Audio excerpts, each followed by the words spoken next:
বাড়িতে যাইতে পারি না এই মহিলার কারণে, এই শাশুড়ির কারণে। শাশুড়ি যে এত দরজাল আমাদের জানা ছিল না।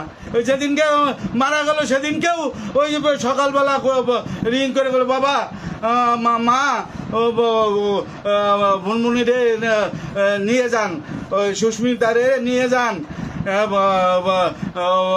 ও কিছুদিন আপনাকে ওই জায়গায় থাইকে আসুক, আমি অফিসে যাই।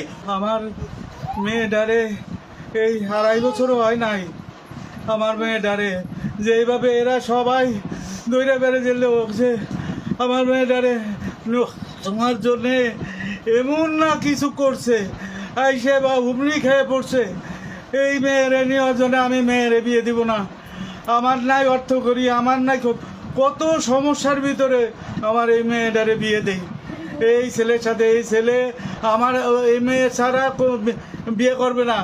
এই যে ও পার্থ ও নিয়ে কয়েকবার দেখাইছে এই হোটেলে, মানে কেউ যে সে আসে ঢাকা থেকে আইসে নিয়ে যায়।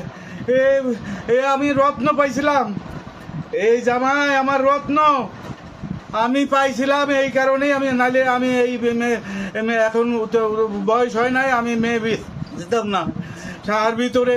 এই শাহার ভিতরে এই ছেলে পাবো না, এই কারণে পরে চিন্তা ভাবনা করলাম যে মেয়ে তো একদিন না একদিন আমার দিতেই হবে। এই কারণে আমি বিয়ে দিলাম। আজকে এই যে দীর্ঘদিন একটা দিন আমার সওয়াল, আমার এক ছেলে, আমি, আমার বউ, কেউ এদের বাড়িতে যাইতে পারি না এই মহিলার কারণে, এই শাশুড়ির কারণে। শাশুড়ি যে এত দরজাল আমাদের জানা ছিল না, কেউ আমাকে বলে নাই। আমরা গেছি আশীর্বাদ করার জন্য, সেই সময়ও সে এরকম ভাব। বিয়ের দিন বিয়ে শেষ হয়ে গেছে, দেরি করে গেছে ছেলে, অন্য বিয়ের তারা 4 তলায়, নিচতলায় বসে রয়েছে, সেই মা নিচে নামে না, আশীর্বাদ করবে না।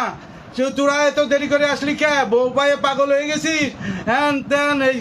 আর এই যে ঢাকা ছিল যে সময়, একটা দিন আমি, আমার বউ, আমি, আমার ছেলে পর্যন্ত যাইতে পারি নাই এই ইসের কারণে, এই মহিলার কারণে, এই শাশুড়ির কারণে।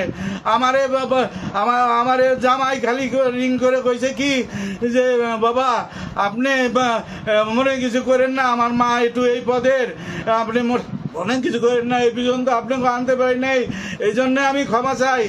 আমার জামাই যে রত্নের টুকরা, মাঝে মধ্যে আমার রিং দিয়ে, বাবা কেমন আছেন, আপনার শরীরের অবস্থা কি, আপনার ওষুধপাতি ঠিক মতো খান না খান, কি করেন না করেন, কোনো কিছু লাগবে, না রে বাবা তোরা ভালো থাক, আমি ভালো থাকবো। তোরা ভালো না থাকলে আমি তো মরাতা, আমার তো ব্রেন স্ট্রোকের রুগী, আমি যে কোনো টাইমে মরে যেতে পারি। আমার এই 6 পদের ওষুধ খাইতে হয় প্রতিদিন। আমি টাকা জোগাড় করতে পারি না, এই এদিক ওদিক আমার কর্ম নাই, আমি কর্ম করতে পারি কোনো রকম ডাইল ভাত খাইয়ে বাঁচতেছি। এই জামাই যেদিনকে মারা গেল সেদিনকেও ওই সকালবেলা রিং করে গেলো, বাবা মা ভুনমুনিরে নিয়ে যান, ওই সুস্মিতারে নিয়ে যান, ও কিছুদিন আপনাকে ওই জায়গায় থাইকে আসুক, আমি অফিসে যাই। ওই অফিসে যাই এই ঘটনা ঘটাইছে। আগের দিন ঝগড়াঝাটি লাগাইছে, মারছে আমার মেয়েরে, মাঝে মধ্যেই মারে, না খাওয়াই রাখে এই শাশুড়ি। আমার জামাই যদি ওর ঘরে যাবার চায়, সে আমার জামাই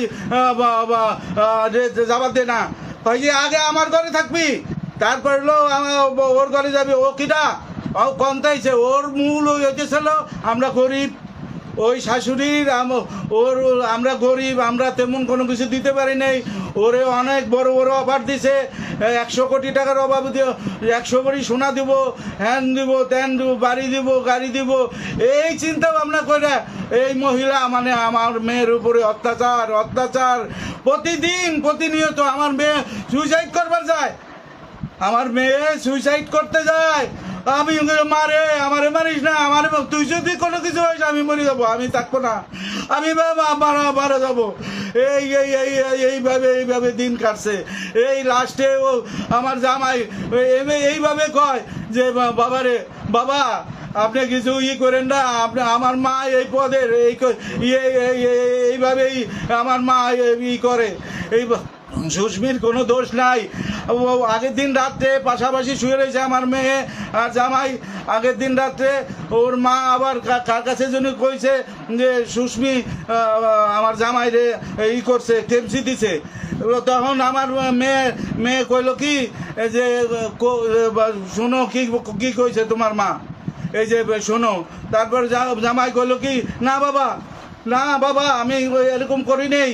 আমি আমার সুস্মিতা আমার গায়ে তো হাতই দেয় না। ও যে আমার কীভাবে রাখে আমি ভগবানের কাছে করি যে ও জন্য স্বর্গ হয়, মানে আরও অনেক বড় হয়, অনেক হয়। তারপরে অনেক এই ক্যাচাল এই কচাল ওদের বাড়িতে আমরা যাইতে পারি না। ওদের বাড়িতে একদিনের জন্য যাই না বিয়ে। এই যে 2.5 বছর ধরে বিয়ে হয়েছে, একটা দিন কেউ বলতে পারবে আমরা গেছি? কেউ বলতে পারবে না। আমাকে যাবার দেয় নাই। একটা দিনের জন্য আসলে পরে মানে মোবাইলের পর মোবাইল, এখন চলে আসো, এক মুহূর্তে থাকতে পারবে না। কি সত্যি না মিথ্যা?